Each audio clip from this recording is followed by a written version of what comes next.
Welcome to the second episode of Podagus, a podcast where we speak to the CEOs of just about every kind of business you could imagine in order to explore the impact of technology both today and in the future.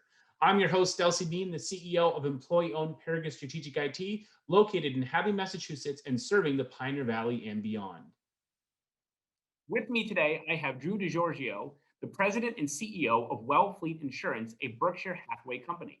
For more than 25 years, Wellfleet has worked to protect people against risk throughout every stage of life, from grade school to college to workplace, and is one of the nation's leading providers of health and accident insurance products to the higher education market.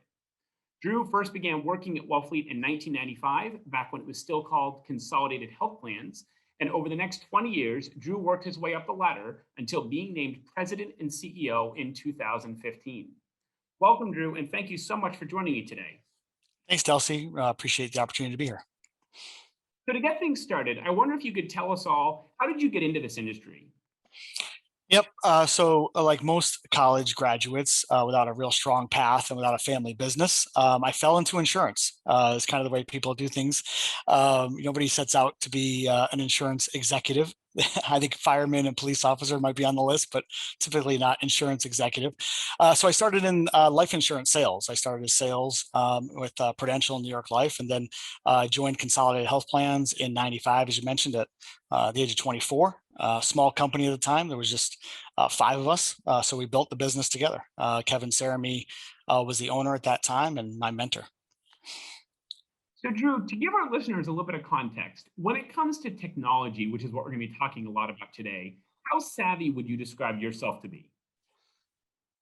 Well, Delcy, I've always been around technology. As a young kid, my mother was into video games. We had the Atari 2600 and, the all those kind of things. And I always, my father probably had one of the first cell phones, one of those big boxes with a cord. And so technology has always run through the family veins. Got my first compact computer, back in the day. So always enjoyed technology and computers. But I will admit, my number one way to solve a computer problem is to unplug it and plug it back in. So that's about as savvy as I get. Yeah, that works most of the time. So it's a good strategy. Yeah. So you've been in the business since 1995, and I'm sure that you've witnessed a lot of change during that time. I also noticed on your website that one of your core values is technology. So I'm curious, how has technology evolved and impacted your business, both during your entire tenure, but also especially in the past 5 years? Sure. Healthcare in general has lagged, I would say, from a billing perspective and claim payment perspective. We launched Wellfleet Workplace in 2018. And the beauty of building a business in 2018 versus building it in 1995 is that you build it with current technology, real good technology. APIs and integration are kind of key to what we're doing today on the workplace side of the house.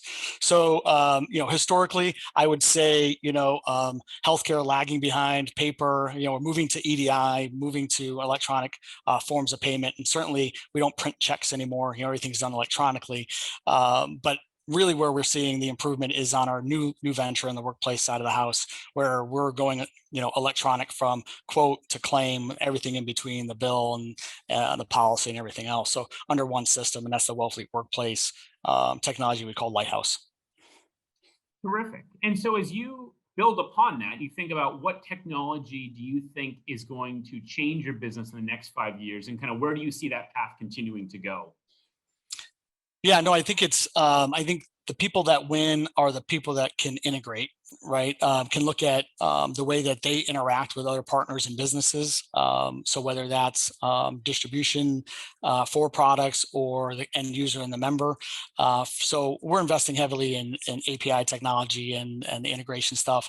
Then we look at AI, and you think about decision making and how that can influence how even claims are paid and how things are purchased and underwritten. So we're investing a lot in that as well.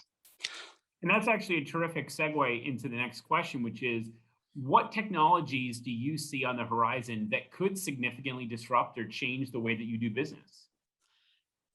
Yeah, Delcy, that's a good question. Wellfleet is looking at really 2 things right now. Big data. How can big data assist us in being easier to work with So things like when we talk about claim submission, right? For example, if you go to the doctor today, that doctor has to track the office visit, has to put it in their billing system, has to send that bill off to us, and then we have to receive it. Is there not a way that big data and access and integration with providers will enable that to happen without anybody really submitting or lifting a finger? That is kind of things we're thinking about there. And then from an underwriting perspective, if you know your group already, you can underwrite that a little more efficiently. And then there's the the integration side and the API connections, which will make that happen. So that's where we're focused. And so when you talk about some of these technologies, a lot of it sounds like technology that helps the business be more efficient, be more intelligent. Are there technologies you see impacting the customers or the people that you're serving in the business, and what do you see that looking like? Yeah, certainly, certainly you want to do that, and I know you don't want to over-engineer it, right? You want to make it real simple. So things like we just talked about with big data, not having to submit a claim, right? When you go to from the medical perspective, or even our other businesses, our accident critical illness policies, if we can get, glean that data from other events in your life already and just send you a check or make that payment to you without having to worry about that, we think that's really a true ease of doing business. Yeah, I can remember I was at an AI conference once and they showed this video of a car crash and they showed kind of what then happens after the fact. And the Right, police come and they try to figure out who hit who, and then everybody submits their claims. And then someday, hopefully, somebody actually gets reimbursed for the cost. right, And then they showed another version of that video where the two cars crashed, and within 18 seconds, the cars had figured out who had caused the crash, who was at fault, and the money was already in the person's account to get their right, car fixed because right, all the kind of process had been automated. right, Do you right. see that being something that we can imagine happening in the future? Oh, absolutely, 100%. And the property and casualty side, so we're the accident and health side, but Sure. property and casualty side, certainly the technology is there for them to be able to recognize what you just described. And the accident health side probably a little lagging on that, but why not? If that person had to go to the hospital, why is there a claim submission that even has to be made, right? Oh, by the way, it also requires transparency. And I know that's not really a technology question, but transparency from that healthcare provider, know what the costs are, know what the health plan is going to reimburse, and have that be seamless for the member would be ideal. Yeah, I do think I agree that transparency isn't alone a technology problem, but I think technology aids transparency in two ways. To your point earlier, the more data we have, the more we can even have the information in order to be transparent. And then also making that data available easily to the people who need to make decisions with that data. Technology often can aid in that. An app that I can pull up that tells me exactly where my lowest cost MRI is going to be, that Correct. I've got good actionable information. Obviously, technology is not the whole story, but it certainly can enable that. Absolutely. So, when it comes to technology, what's your biggest fear? What would keep you up at night, or what could really impact your business? Yeah, Delsey, two things. We're a Berkshire Hathaway company, but we're still a small company. We're 210 employees. So we operate independently. There's a lot of big competitors out there that can maybe leapfrog in technology. Now, they're not nimble, so that is an advantage for us. But you're always trying to keep up with the Joneses, if you will. Unlike our workplace benefit division, where we're launching something brand new to disrupt the market, the traditional business, you get concerned that people with bigger budgets are making bigger strides than you might be. We've been able to keep up for sure, but keeping up keeps me up at night. Obviously, the other thing, and probably the top of most people's minds, is cybersecurity, right? So that's for us, a number one. We deal in healthcare and financial, so our data is very sought after and sensitive. So making sure we have the right things in place, and knock on wood, we've been fortunate. So. Yeah, and I was going to say, to the extent that you can talk about it, has your business ever experienced any kind of major unplanned outage or cyber event so far? Yeah, I'm knocking on wood, but so far so good, Delsey. Wellfleet's been able to keep up with the bad guys, if you will. It doesn't mean we don't get attacked. We do often, but you put the right controls in place to help defend that. you worry about the clicking, employees. You have 210 employees, and we empower our employees to be champions on that, and we test them quite often.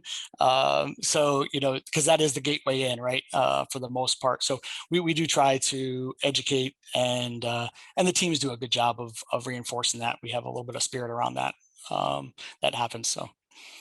Yeah, I think you're exactly right. One of the biggest recommendations we have when working with businesses is training and testing. Yeah. Just religiously training and testing employees, and being transparent about the results in some cases, depending on kind of what the culture is like. Yeah, so we are. It almost is like gamified. Because I got hit 3 times yesterday with people trying to break into my mailbox. Yep. You have to incent employees. You have to make it a little bit fun, like you said. There has to be escalation and accountability. So we have that as well. You mentioned you've got a product that's going to be disrupting one of the markets you're in. Can you tell us anything about it? Yeah. So Wellfleet Workplace is, like I said, designed in current technology, right? So it's our competitors work on legacy systems that have been around for a long time. You think about other competitors in our space, like an Aflac or a State Farm, and they've been around for a long time and they're hugely successful. But we're going to be able to process policies, work, and claims in fractions of the time that they can do it. We're going to make it seamless and transparent. So with API connections and visibility for the administrators and the brokers as well, to be able to see what exactly is happening and when it's happening, it is going to change the market. So we're super excited about that. We could do a whole podcast on that one, Delcy, if you want to do that. Yeah, I mean, it sounds super exciting. I can tell you from the employer side, while we have worked with some of those companies you just mentioned, the experience is awful. Onboarding employees, offboarding employees, canceling policies, starting policies. Yep. It's almost like they're using typewriters to process these things. Oh, and they're using different systems. That's the problem, right? So there's no connectivity inside. So even though they might have systems, they have a lot of systems, right? Yeah, and I agree. That's exactly how it feels. Yep. So we often talk about technology from the lens of making things better. Have you ever found a situation where technology actually seemed to make things worse or get in the way of innovation or growth? Yeah, Delcy, we'll go back to Workplace. So Wellfleet Workplace, we can over-engineer that significantly. At the end of the day, I think it's really important for businesses that are developing systems to have a process down already, and then let technology enhance that process or automate that process. So I would say that where we struggled a little bit in the beginning with this is allowing the system to be technology first versus process first. So, and when you start to do that, everything, if you have a hammer, everything's a nail. So if you're running a project through strictly an IT window or a programmer's perspective, they're going to engineer everything that way. So it's really important to have a strong business owner and process in place, so you don't end up engineering things that maybe don't need to be engineered. Yeah, I couldn't agree more. We often use the analogy. There's a difference between going to the grocery store with a very specific shopping list, knowing exactly which meals you're going to make that week and coming out with all the things you need to do that, versus going to the grocery store hungry, no list in mind, and you're just putting stuff in a cart. Exactly. And at the end of the day, you don't have anything you can actually make a meal out of. Yeah, you spend a lot of money. Junk food. You're over budget and you didn't get anything to make a meal. Yeah. It's exactly right. Well, It sounds like you've got the right strategy then. Yeah. So as the CEO of a very successful business, what do you do to personally keep up with everything that's going on in the technology space? Yeah, I rely on people, Delcy. So I can't possibly keep up with all the technology things that are happening out there. But what I do try to do is engage with my team often. So whether it's my CIO or even I'll get down and attend some of the agile meetings that they have at the programmer level, just to hear what they're talking about and what they're doing. I'll ping people independently. We're all remote right now, so I'll pop in on people with our teams or something like that and just ask, how's it going? What are you working on?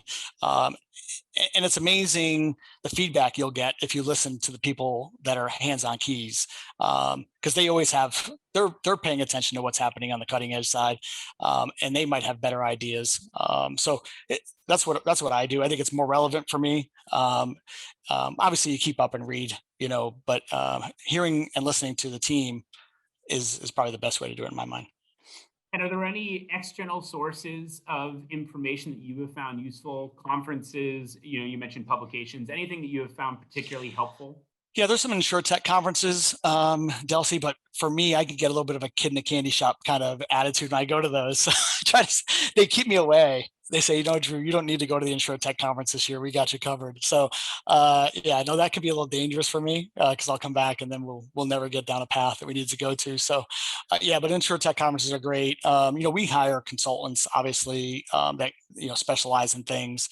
So you want to keep up from that perspective as well. But yeah, I think in general, my team is my best resource, and they're being trained and doing the things that they need to do. Yeah. So, all right, before I let you go, we're going to switch gears a little bit, and we're going to do something that we call Fast Questions from Flat Delcy.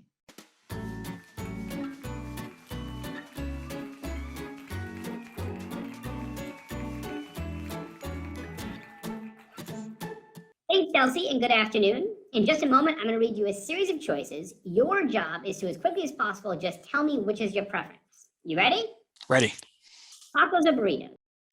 Burritos. Star Wars or Star Trek? Star Wars. TV or book? TV. Superman or Batman? Superman. Ocean or lake? Ocean. Facebook or LinkedIn? LinkedIn. Phone call or text? Text. Eggs or pancakes? Eggs. And then most important, Vermont or New Hampshire? Ooh, Vermont. All right. Well, thank you, Drew, very much for being our guest today. I have thoroughly enjoyed our conversation, and I know that our audience will as well. Thanks, Delcy. Really appreciate it. Yeah, thanks, Drew. That was great. Good.